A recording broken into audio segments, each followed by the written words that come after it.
Above 26,000 feet on Mount Everest, the human body is slowly dying with every step. The air contains barely a third of the oxygen needed to keep the brain functioning normally. This is why climbers carry supplemental oxygen, not to feel strong, but to stay alive. So what really happens when that oxygen suddenly runs out? What happens in the 5 minutes that follow? The moment the oxygen stops flowing, nothing dramatic happens at first. There is no alarm inside the body, no instant panic. The brain, already starved, struggles to recognize the danger. Breathing feels harder, but familiar. Many climbers mistake this moment for normal exhaustion. This is the most dangerous phase, because the countdown has already begun. Within seconds, blood oxygen levels start to collapse. At sea level, the brain uses around 20% of the body's oxygen. In the death zone, there simply isn't enough to supply it. Without supplemental oxygen, the brain enters emergency mode. Thoughts slow, focus narrows, decision-making weakens. The climber may still be moving, but the brain is already malfunctioning. Around the first minute, coordination begins to fail. Steps become unstable. Hands struggle with carabiners and ropes. Simple actions require intense concentration. Climbers often describe this stage as feeling heavy, as if gravity has suddenly doubled. Oddly, fear may fade. This calm is not courage, it is hypoxia. By the second minute, judgment deteriorates rapidly. The brain's ability to evaluate risk shuts down.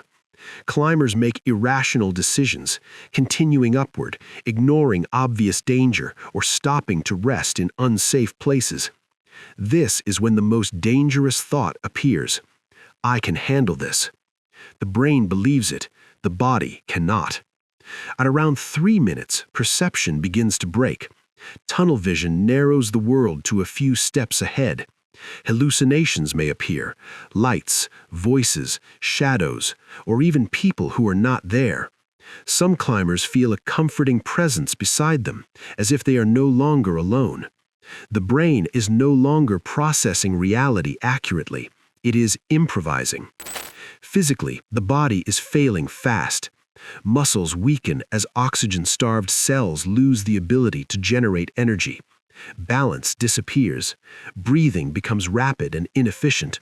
The heart races desperately trying to compensate. This only accelerates collapse.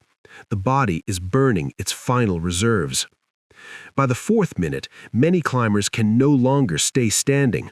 Sitting down feels necessary, inevitable.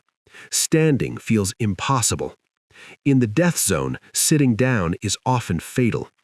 Once the body stops moving, heat loss accelerates. Oxygen demand drops, but so does the will to fight. At 5 minutes, the brain enters critical failure. Speech becomes slurred or stops entirely. Motor control collapses. Loss of consciousness is imminent. Without immediate oxygen or rapid descent, survival chances fall sharply. This is not dramatic, it is quiet.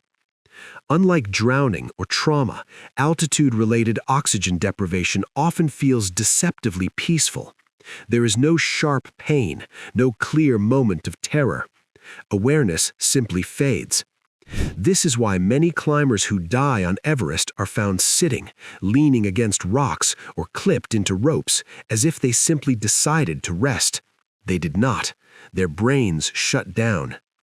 Rescue at this stage is almost impossible.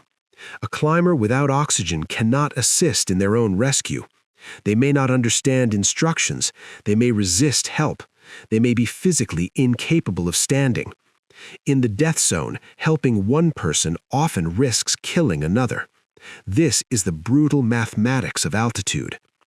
Sherpas recognize these signs immediately.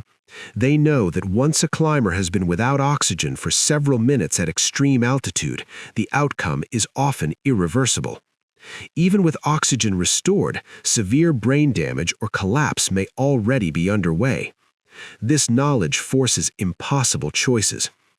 Those who survive an oxygen failure often describe lasting effects. memory gaps, slowed thinking, emotional blunting. The death zone leaves scars that are invisible but permanent.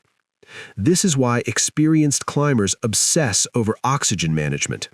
They calculate flow rates, carry backups, check regulators constantly, turn back early. Because in the death zone, oxygen failure is not a problem to fix, it is a countdown. Every frozen body near Everest's summit tells the same silent story. A bottle ran empty. A system failed. A decision came too late. 5 minutes passed. So what happens 5 minutes after your oxygen runs out in the death zone? Your brain lies to you, your body betrays you, and the mountain does nothing at all. On Mount Everest, oxygen does not make climbing easier. It makes survival possible. And without it, time is no longer measured in hours, but in breaths.